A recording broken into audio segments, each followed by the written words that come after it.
भगवान श्री कृष्ण की लीलाओं से जुड़ी द्वारका नगरी सनातन धर्म की आस्था का वह पवित्र तीर्थ है जिसे स्वयं भगवान ने अपने हाथों से बसाया था। द्वारका का नाम सुनते ही भक्तों के हृदय में प्रेम, श्रद्धा और भक्ति का सागर उमड़ पड़ता है। यह नगरी केवल एक ऐतिहासिक स्थल नहीं बल्कि वैकुंठ धाम का जीवित स्वरूप है, जहां हर पत्थर श्री कृष्ण की कथा कहता है, हर लहर श्री कृष्ण के नाम का गान करती है और हर आकाशीय बयार भक्तों को कृष्णमय बना देती है। पुराणों, महाभारत और भागवत पुराण में द्वारका का महात्म्य विस्तार से वर्णित है और आज भी यह आस्था का केंद्र है। द्वारका नगरी की स्थापना का प्रसंग बड़ा ही अद्भुत और चमत्कारिक है। जब कंस वध के बाद श्री कृष्ण ने मथुरा को अपने राज्य के रूप में स्वीकार किया, तो कालांतर में जरासंध और अन्य राक्षसों के आक्रमण से बार बार मथुरा संकट में पड़ने लगी। निरंतर युद्ध और विनाश से प्रजा पीड़ित होने लगी। तभी भगवान श्री कृष्ण ने समुद्र देव से वरदान लेकर समुद्र तट पर एक दिव्य नगरी बसाई, जिसका नाम पड़ा द्वारका। यह नगरी सोने चांदी से सजी हुई थी, महलों में रत्नों की चमक थी और सड़कों पर धर्म व संस्कृति की गूंज थी। यह केवल एक नगर नहीं बल्कि ईश्वरीय योजना का केंद्र था, जहां से भगवान ने धर्म की रक्षा के लिए अनेक लीलाएं रची। द्वारका को मोक्षपुरी भी कहा जाता है क्योंकि यहाँ भगवान का साक्षात धाम है। स्कंद पुराण, विष्णु पुराण और भागवत महापुराण में वर्णन है कि द्वारका के दर्शन मात्र से मनुष्य सारे पापों से मुक्त हो जाता है। यहाँ आने वाले श्रद्धालु केवल तीर्थाटन नहीं करते बल्कि वे श्री कृष्ण की उस धरा पर कदम रखते हैं जहाँ स्वयं गोविंद ने राज्य किया था। द्वारका के मंदिर, घाट, समुद्र तट और गलियां आज भी उसी युग की झलक कराती हैं।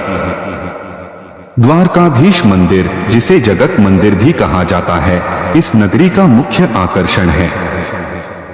यह मंदिर लगभग 2500 वर्ष पुराना माना जाता है और इसकी ऊंची शिखर पर लहराता हुआ ध्वज प्रतिदिन 5 बार बदला जाता है।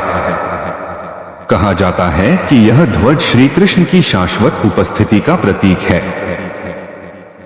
जब भक्त मंदिर में प्रवेश करते हैं और श्री द्वारकाधीश के दर्शन करते हैं तो उनके हृदय में अलौकिक शांति और आनंद का अनुभव होता है।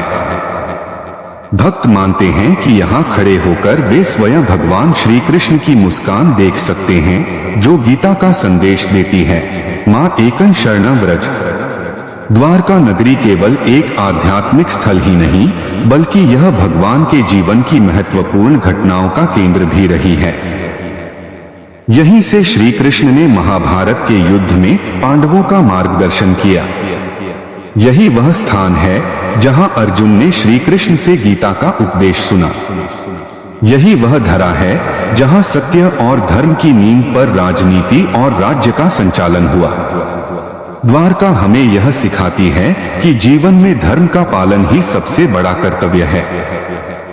आज के समय में द्वारका न केवल भारत के 4 धामों में से एक है बल्कि विश्वभर के कृष्ण भक्तों का आस्था केंद्र भी है। यहाँ प्रतिवर्ष लाखों श्रद्धालु दर्शन के लिए आते हैं और समुद्र किनारे बैठकर यह अनुभव करते हैं कि मानो श्री कृष्ण अभी भी बांसुरी बजा रहे हों। द्वारका का समुद्र भी श्री कृष्ण की लीलाओं का साक्षी है। कहते हैं कि भगवान की लीला पूर्ण होने के बाद द्वारका नगरी समुद्र में समा गई थी, परंतु उसका दिव्य स्वरूप आज भी भक्तों के हृदय में बसता है। द्वारका की कथा हमें यह प्रेरणा देती है कि जीवन में कितनी भी कठिनाइयां क्यों न आए, अगर हम धर्म के मार्ग पर चलते हैं और भगवान की शरण में रहते हैं तो कोई भी शक्ति हमें डिगा नहीं सकती। यह नगरी हमें भक्ति, श्रद्धा और धर्म के साथ साथ सत्य, प्रेम और कर्तव्य का महत्व भी सिखाती है। द्वारका वास्तव में उस शाश्वत सत्य का प्रतीक है कि भगवान जहां होते हैं वहां दिव्यता, समृद्धि और आनंद स्वतः आ जाता है। द्वारका नगरी की स्थापना कथा। भगवान श्री कृष्ण का जीवन रहस्यों, लीलाओं और चमत्कारों से भरा हुआ है। मथुरा से लेकर गोकुल और वृंदावन तक उनकी बाल्य और किशोर लीलाएं प्रसिद्ध हैं। लेकिन जब वे किशोर अवस्था से आगे बढ़कर एक आदर्श राजा और समाज सुधारक के रूप में सामने आते हैं, तब उनके जीवन का केंद्र बनती है द्वारका नगरी। कथा मिलती है कि जब कंस का वध कर श्री कृष्ण ने मथुरा को अत्याचार से मुक्त कराया, तब मथुरा की प्रजा ने कृष्ण को अपना राजा स्वीकार किया। किंतु कंस के ससुर मगध नरेश जरासंध ने कृष्ण से शत्रुता मोल ले ली। जरासंध बार बार मथुरा पर आक्रमण करने लगा और निरंतर युद्ध की स्थिति बनी रही। हर बार श्री कृष्ण और बलराम उसका सामना करते और मथुरा की रक्षा करते, परंतु इससे प्रजा का जीवन अशांत हो गया। भगवान श्री कृष्ण एक आदर्श पुरुष और प्रजा के हितैषी थे। वे जानते थे कि शांति के बिना धर्म और संस्कृति का पालन संभव नहीं है। तब उन्होंने निर्णय लिया कि प्रजा को ऐसे स्थान पर बसाना होगा जहां वे शत्रुओं से सुरक्षित रहें और धर्म का पालन कर सकें। कहा जाता है कि श्री कृष्ण ने समुद्र देव से प्रार्थना की। समुद्र देव ने आशीर्वाद दिया और अरब सागर के तट पर एक विशाल भूमि प्रदान की। यहीं भगवान ने एक भव्य नगरी बसाई जो द्वारका नाम से प्रसिद्ध हुई।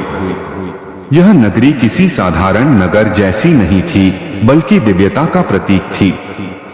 विष्णु पुराण और भागवत महापुराण में उल्लेख है कि द्वारका नगरी सोने, चांदी और बहुमूल्य रत्नों से सजाई गई थी।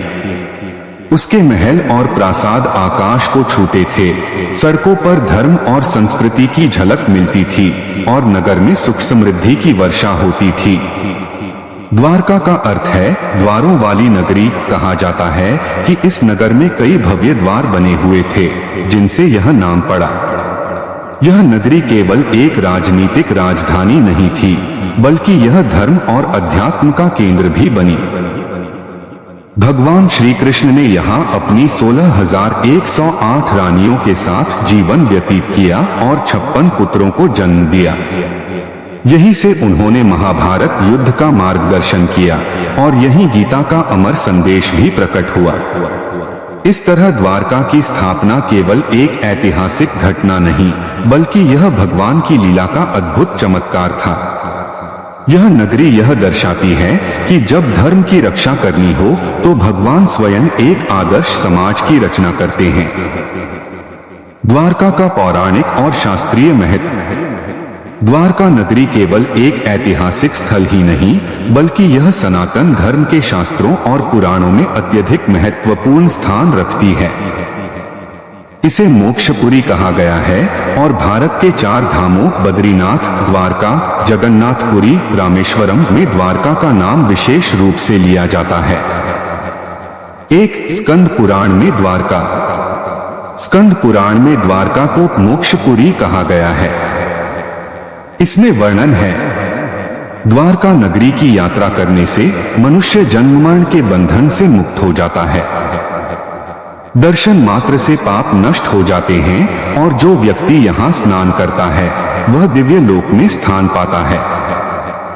2 विष्णु पुराण का उल्लेख। विष्णु पुराण में वर्णित है कि द्वारका केवल कृष्ण की राजधानी नहीं थी, बल्कि वह स्वयं भगवान विष्णु का धाम थी। जब जब पृथ्वी पर अधर्म बढ़ता है, भगवान यहाँ अवतार लेकर धर्म की स्थापना करते हैं। 3 भागवत महापुराण। भागवत पुराण में तो द्वारका का महात्म्य सबसे विस्तृत रूप में मिलता है। इसमें कहा गया है कि यह नगरी समुद्र तट पर बसाई गई थी और भगवान ने इसे अपनी लीला स्थली बनाया। यहीं से उन्होंने असुरों का नाश किया, धर्म की स्थापना की और भक्तों को मार्गदर्शन दिया। 4 महाभारत में द्वारका। महाभारत के कई प्रसंग द्वारका से जुड़े हुए हैं। पांडवों ने भी द्वारका का दर्शन किया था। अर्जुन का विवाह सुभद्रा से यही हुआ। यही वह स्थान है जहां श्री कृष्ण ने पांडवों को युद्ध में सहयोग देने का वचन दिया। 5 द्वारका का आध्यात्मिक महत्व। द्वारका तीर्थराज कहलाता है क्योंकि यहाँ भगवान साक्षात निवास करते हैं। यहाँ आने वाला तीर्थयात्री केवल भगवान के दर्शन ही नहीं करता, बल्कि वह भगवान की दिव्य उपस्थिति का अनुभव करता है। यह स्थान भक्तों के लिए वैकुंठ का द्वार है, जहाँ पहुंचकर आत्मा को मुक्ति मिलती है।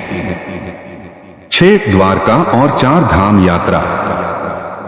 भारत के 4 धामों में द्वारका पश्चिम दिशा का प्रतिनिधित्व करता है। तीर्थयात्री जब बद्रीनाथ, जगन्नाथपुरी और रामेश्वरम की यात्रा करते हैं तो द्वारका को भी शामिल करते हैं। माना जाता है कि 4 धाम की यात्रा तभी पूर्ण होती है जब भक्त द्वारका के दर्शन करे। 7 मोक्ष और पाप मुक्ति। शास्त्रों में कहा गया है कि द्वारका में समुद्र स्नान और द्वारकाधीश मंदिर के दर्शन से 7 जन्मों के पाप मिट जाते हैं। यहाँ आने वाले भक्त के हृदय में नया उत्साह और आध्यात्मिक ऊर्जा उत्पन्न होती है। 8 तीर्थराज द्वारका की मान्यता। भक्त मानते हैं कि द्वारका केवल एक भौगोलिक स्थान नहीं, बल्कि यह आत्मा और परमात्मा के मिलन का केंद्र है। यहाँ की हवाओं में भी भक्ति का रस है। समुद्र की लहरें मानो श्री कृष्ण की बांसुरी की धुन सुनाती हैं। द्वारका और महाभारत का संबंध। भगवान श्री कृष्ण का जीवन और महाभारत का इतिहास एक दूसरे से गहराई से जुड़े हुए हैं। द्वारका नगरी इस महाकाव्य का ऐसा केंद्र है जहां से धर्म और अधर्म की निर्णायक लड़ाई का मार्ग प्रशस्त हुआ। एक अर्जुन और सुभद्रा विवाह। महाभारत में वर्णन है कि जब अर्जुन वनवास के समय तीर्थ यात्रा करते हुए द्वारका पहुंचे तो उनका हृदय सुभद्रा पर मोहित हो गया। सुभद्रा श्री कृष्ण की बहन थी। श्री कृष्ण ने स्वयं इस विवाह की योजना बनाई और अर्जुन को मार्गदर्शन दिया। द्वारका में ही अर्जुन और सुभद्रा का विवाह हुआ। बाद में इन्हीं के पुत्र अभिमन्यु ने महाभारत युद्ध में वीरता दिखाई। 2 पांडवों का द्वारका आगमन। पांडवों ने कई बार द्वारका का दौरा किया।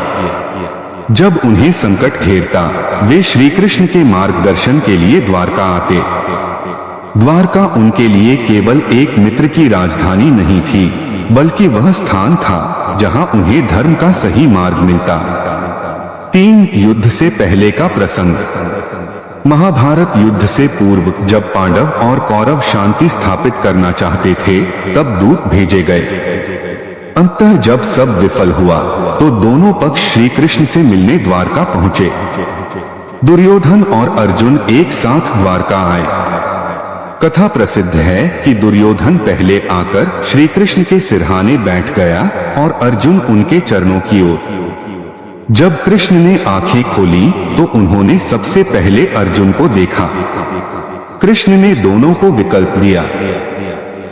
एक ओर उनकी संपूर्ण नारायणी सेना, दूसरी ओर स्वयं कृष्ण, परंतु बिना हथियार उठाए। दुर्योधन ने सेना चुनी और अर्जुन ने स्वयं कृष्ण को सारथी बनाने का निर्णय लिया। यही द्वारका का सबसे निर्णायक प्रसंग था जिसने महाभारत का इतिहास बदल दिया। 4 गीता का बीज। हालांकि गीता का उपदेश कुरुक्षेत्र में हुआ, लेकिन उसका बीज द्वारका में ही बोया गया था। जब अर्जुन ने श्री कृष्ण को अपना सारथी चुना, उसी क्षण से यह निश्चित हो गया था कि युद्ध केवल बाहुबल का नहीं, बल्कि धर्म और अधर्म का होगा। द्वारका इस निर्णय की साक्षी बनी। 5 बलराम और द्वारका। महाभारत युद्ध में बलराम ने भाग न लेने का निर्णय किया। वे द्वारका में ही तपस्या करने चले गए। यह भी द्वारका का महत्वपूर्ण अध्याय है, क्योंकि यह दिखाता है कि भगवान के परिवार ने भी युद्ध के संबंध में अलग अलग दृष्टिकोण अपनाए। 6 द्वारका का संदेश। द्वारका से महाभारत जुड़ने का सबसे बड़ा संदेश यही है कि धर्म की रक्षा के लिए जब संकट आए तो भगवान स्वयं मार्गदर्शन करते हैं। पांडवों की विजय केवल उनके शौर्य से नहीं हुई, बल्कि श्री कृष्ण के मार्गदर्शन से संभव हुई। श्री कृष्ण की लीलाएं और द्वारका। भगवान श्री कृष्ण का जीवन केवल युद्ध और राजनीति तक सीमित नहीं था, बल्कि उनकी लीलाओं ने द्वारका नगरी को दिव्य बना दिया। द्वारका में श्री कृष्ण ने एक आदर्श राजा, पति, पिता और धर्मरक्षक के रूप में जो लीलाएं की, वे आज भी भक्तों के लिए प्रेरणा और भक्ति का आधार हैं। एक द्वारका का राजतंत्र। श्री कृष्ण ने द्वारका में केवल भव्य नगरी नहीं बसाई, बल्कि एक आदर्श राज्य की स्थापना भी की। वहां की शासन व्यवस्था, प्रजा का कल्याण और धर्म की रक्षा सभी का ध्यान रखा जाता था। वे राजा होकर भी स्वयं को प्रजाजन का सेवक मानते थे। उनके न्याय और प्रेम से द्वारका धर्मराज्य का प्रतीक बनी। 2 रुक्मिणी विवाह। द्वारका की सबसे प्रसिद्ध लीलाओं में से एक है श्री कृष्ण और रुक्मिणी का विवाह। रुक्मिणी विदर्भ की राजकुमारी थी और बचपन से ही कृष्ण को पति मानती थी। लेकिन उनका भाई रुक्मी शिशुपाल से उनका विवाह करना चाहता था। रुक्मिणी ने कृष्ण को संदेश भेजा। कृष्ण द्वारका से विदर्भ पहुंचे और विवाह मंडप से रुक्मिणी का अपहरण करके उन्हें द्वारका ले आए। इस घटना ने द्वारका की प्रतिष्ठा और भी बढ़ा दी। 16,108 रानियों का उद्धार। कथा मिलती है कि नरकासुर नामक राक्षस ने 16,108 कन्याओं को बंदी बना लिया था। श्री कृष्ण ने नरकासुर का वध किया और उन कन्याओं को मुक्त कराया। समाज ने उन्हें अपवित्र मानने से इनकार किया। तब श्री कृष्ण ने उन्हें अपनी रानियां बनाकर सम्मान प्रदान किया। यह द्वारका में उनके करुणा और धर्म पालन की सबसे महान लीलाओं में से एक थी। 4 सुदामा से भेंट। द्वारका नगरी साक्षी बनी उस अद्भुत प्रसंग की जब श्री कृष्ण अपने बचपन के सखा सुदामा से मिले। निर्धन सुदामा जब द्वारका पहुंचे तो उनके पास भगवान के लिए केवल थोड़े से चावल थे, परंतु भगवान ने उस तुच्छ भेंट को प्रेम से स्वीकार किया और सुदामा को अपार वैभव प्रदान किया। यह लीला दर्शाती है कि भगवान को भोग नहीं बल्कि भक्त का प्रेम चाहिए। 5 शिशुपाल वध। द्वारका में ही श्री कृष्ण ने अपने शत्रु शिशुपाल का वध किया। शिशुपाल ने बार बार श्री कृष्ण का अपमान किया था। यज्ञ में जब उसने मर्यादा का उल्लंघन किया तब कृष्ण ने सुदर्शन चक्र से उसका वध कर दिया। इस घटना ने द्वारका को धर्म की रक्षा का प्रतीक बना दिया। 6 द्वारका और धर्म रक्षा। श्री कृष्ण ने द्वारका से अनेक बार अधर्मियों और असुरों का नाश किया। उन्होंने समुद्र तट की इस नगरी को केवल राजधानी ही नहीं बनाया बल्कि उसे धर्म के संरक्षण का गढ़ भी बनाया। द्वारका से ही उन्होंने जरासंध, शिशुपाल, नरकासुर जैसे राक्षसों का अंत किया। 7 कृष्ण का गृहस्थ जीवन। द्वारका केवल राजनीति और धर्मयुद्ध का स्थल नहीं था, बल्कि यहाँ कृष्ण ने एक गृहस्थ के रूप में भी जीवन व्यतीत किया। रुक्मिणी, सत्यभामा और उनकी अन्य रानियों के साथ उन्होंने पारिवारिक जीवन जिया। यह दर्शाता है कि भगवान केवल संन्यास का ही नहीं बल्कि गृहस्थ जीवन का भी आदर्श प्रस्तुत करते हैं।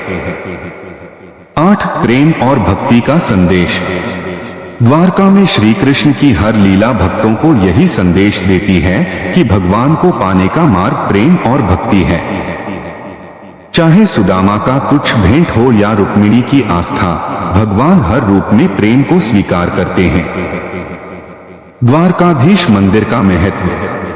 द्वारका नगरी की पहचान केवल भगवान श्री कृष्ण की राजधानी होने से ही नहीं है, बल्कि यहाँ स्थित द्वारकाधीश मंदिर से भी है।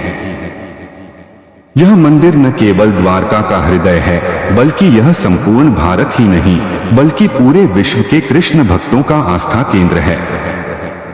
एक मंदिर का इतिहास। द्वारकाधीश मंदिर को जगत मंदिर भी कहा जाता है।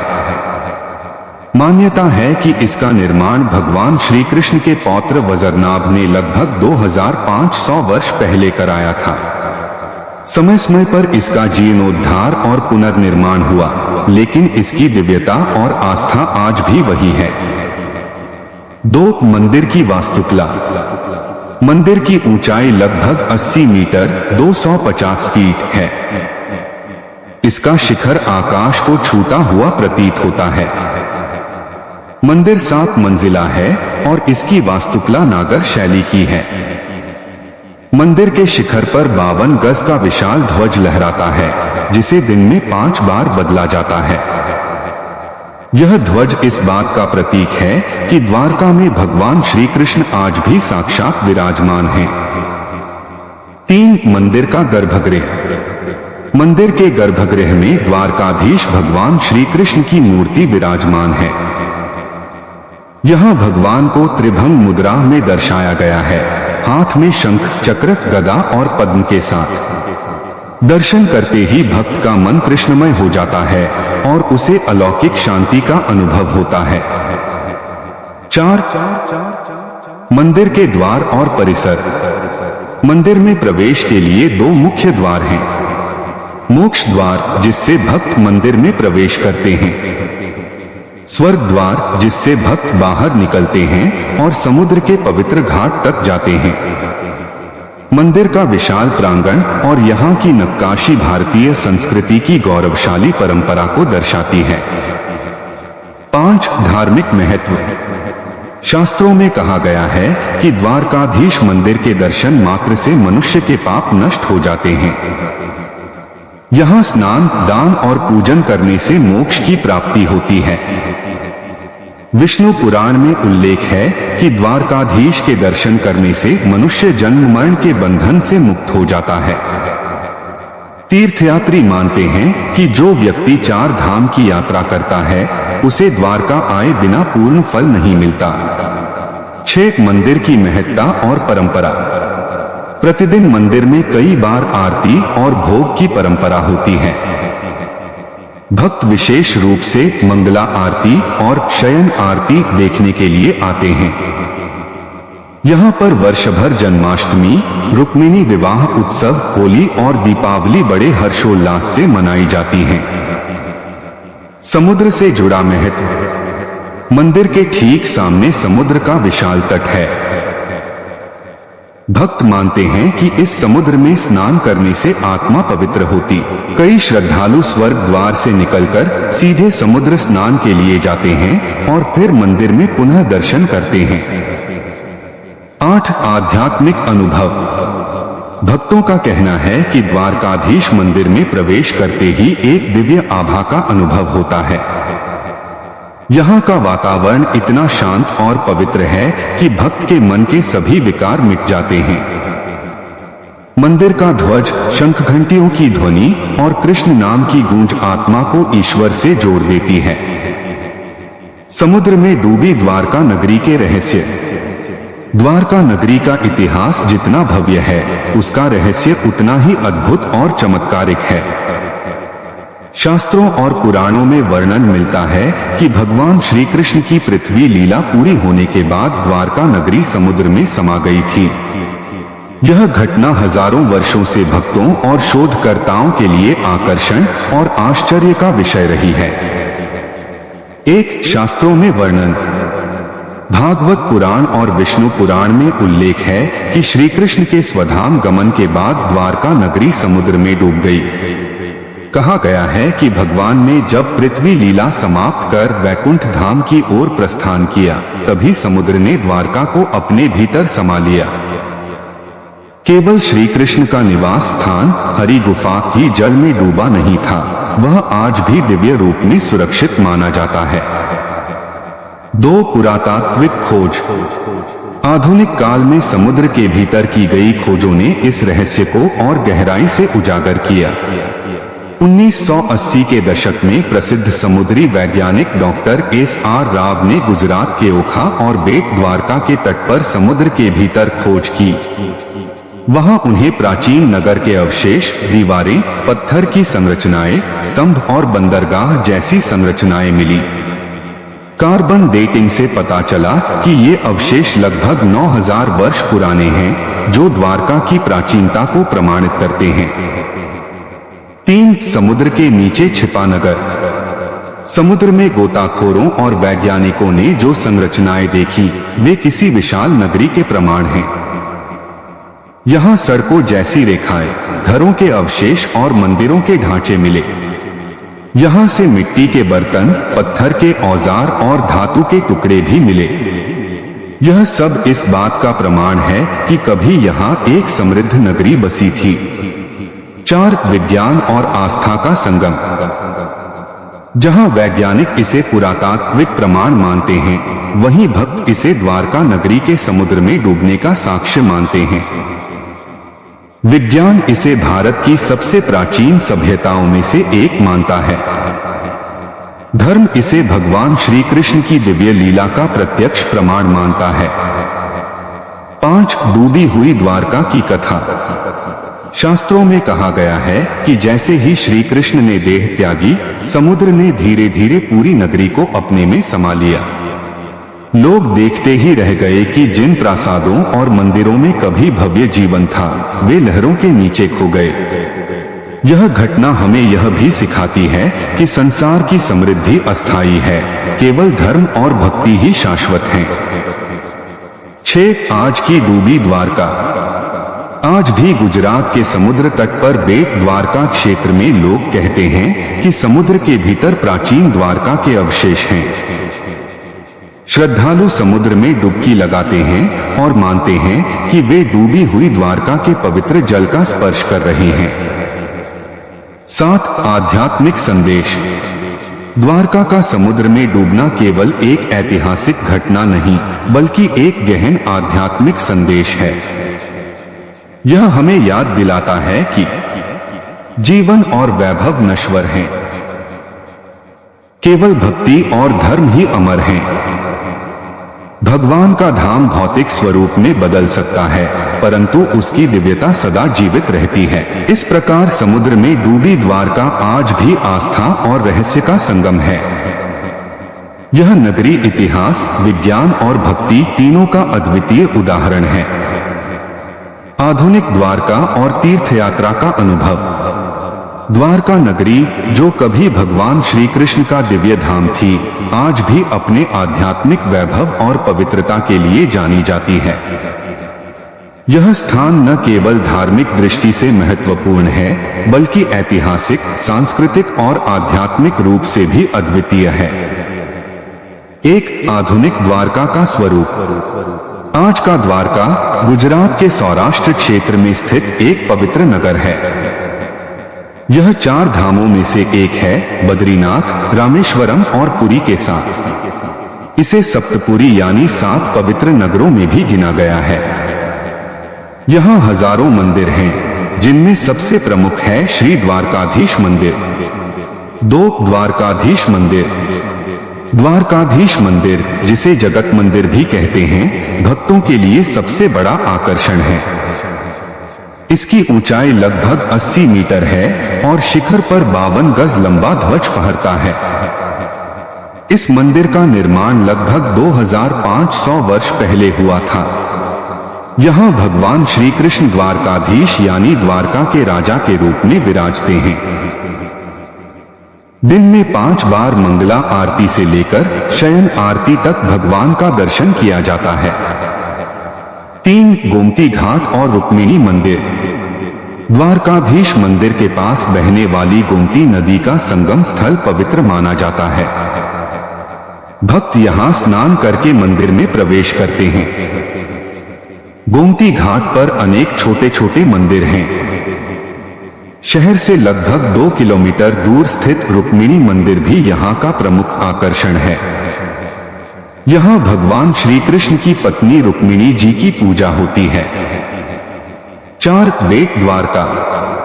द्वारका से लगभग 30 किलोमीटर दूर स्थित बेट द्वारका एक द्वीप है।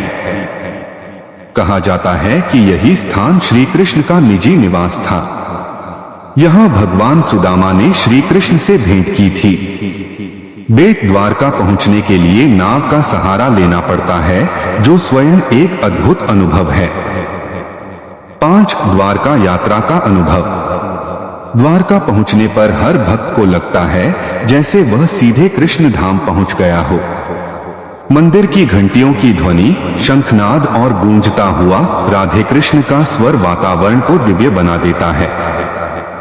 सुबह सुबह मंदिर में होने वाली आरती और भजन आत्मा को शांति और ऊर्जा प्रदान करते हैं।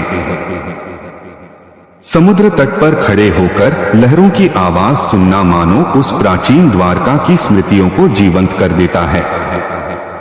6 द्वारका का महत्व। आज भी लाखों श्रद्धालु हर साल द्वारका की यात्रा करते हैं। यहाँ आकर भक्त न केवल भगवान श्री कृष्ण का दर्शन करते हैं बल्कि आत्मिक शांति भी प्राप्त करते हैं। द्वारका की यात्रा को जीवन के सबसे पवित्र अनुभवों में से एक माना जाता है।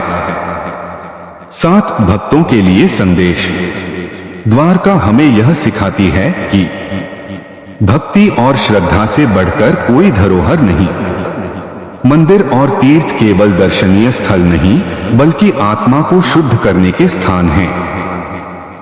द्वारका की यात्रा हर भक्त को अपने भीतर के कृष्ण से जोड़ देती है।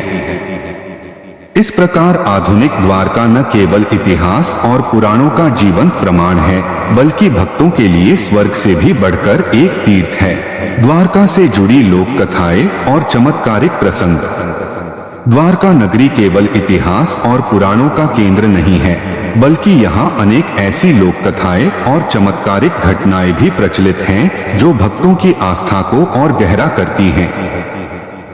ये प्रसंग बताते हैं कि द्वारका केवल एक नगर नहीं बल्कि भगवान श्री कृष्ण का जीवंत धाम है जहाँ आज भी उनकी लीला और कृपा का अनुभव किया जा सकता है। एक द्वारकाधीश मंदिर का ध्वज। द्वारकाधीश मंदिर के शिखर पर हर दिन 52 गज लंबा ध्वज फहराया जाता है। कहा जाता है कि यह ध्वज स्वयं भगवान को अर्पित होता है और इसे चढ़ाने का सौभाग्य भक्तों को मिलता है।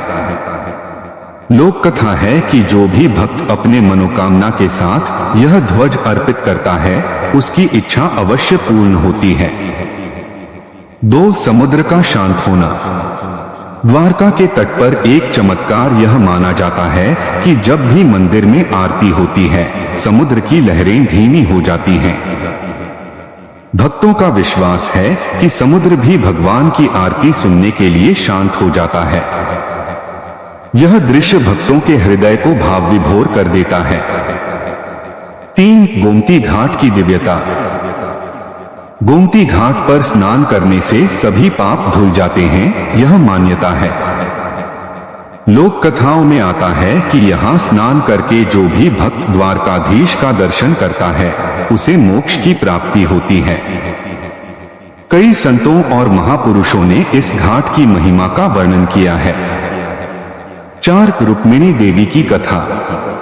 द्वारका से जुड़ी एक प्रसिद्ध लोक कथा रुक्मिणी देवी से संबंधित है। कहा जाता है कि एक बार महर्षि दुर्वासा ने रुक्मिणी जी को श्राप दिया कि वे श्री कृष्ण से अलग होकर रहें। इसीलिए रुक्मिणी मंदिर द्वारकाधीश मंदिर से दूर स्थित है। भक्तों का विश्वास है कि यदि कोई द्वारका आकर रुक्मिणी देवी का दर्शन न करे तो उसकी यात्रा अधूरी रहती है। 5 सुदामा चरित्र। द्वारका से जुड़ी सबसे प्रसिद्ध कथा सुदामा चरित्र है। जब गरीब ब्राह्मण सुदामा अपने मित्र श्री कृष्ण से मिलने द्वारका आए तो भगवान ने उन्हें गले लगाकर उनका सारा दुख दूर कर दिया। यह कथा सिखाती है कि सच्ची मित्रता और प्रेम धन दौलत से नहीं बल्कि हृदय की पवित्रता से होती है। 6 मंदिर में गूंजती आवाजें। कई भक्तों ने अनुभव किया है कि द्वारकाधीश मंदिर में जब गहरी भक्ति से नाम लिया जाता है तो आवाज मंदिर की दीवारों से टकराकर कई गुना बढ़ जाती है। मान्यता है कि यह स्वयं भगवान की कृपा है जो अपने भक्तों के स्वर को उत्तर देते हैं। 7 समुद्र से जुड़ी कहानियां। कहा जाता है कि जब द्वारका के समुद्र में तूफान आता है तो भगवान का आशीर्वाद ही मंदिर और भक्तों को सुरक्षित रखता है। कई बार समुद्र की लहरें मंदिर के द्वार तक आती हैं, लेकिन फिर अचानक शांत हो जाती हैं। 8 लोक आस्था का संदेश। इन कथाओं और प्रसंगों का सार यह है कि द्वारका आज भी केवल एक पुरातात्विक स्थल नहीं बल्कि जीवंत धाम है। यहाँ आकर हर भक्त को ऐसा लगता है कि स्वयं श्री कृष्ण उसकी हर प्रार्थना सुन रहे हैं। यही कारण है कि द्वारका यात्रा को जीवन का सबसे बड़ा सौभाग्य माना गया है। इस प्रकार द्वारका नगरी की लोक कथाएं और चमत्कार हमें यह सिखाती हैं कि भगवान की भक्ति और कृपा आज भी उतनी ही जीवंत है जितनी द्वापर युग में थी।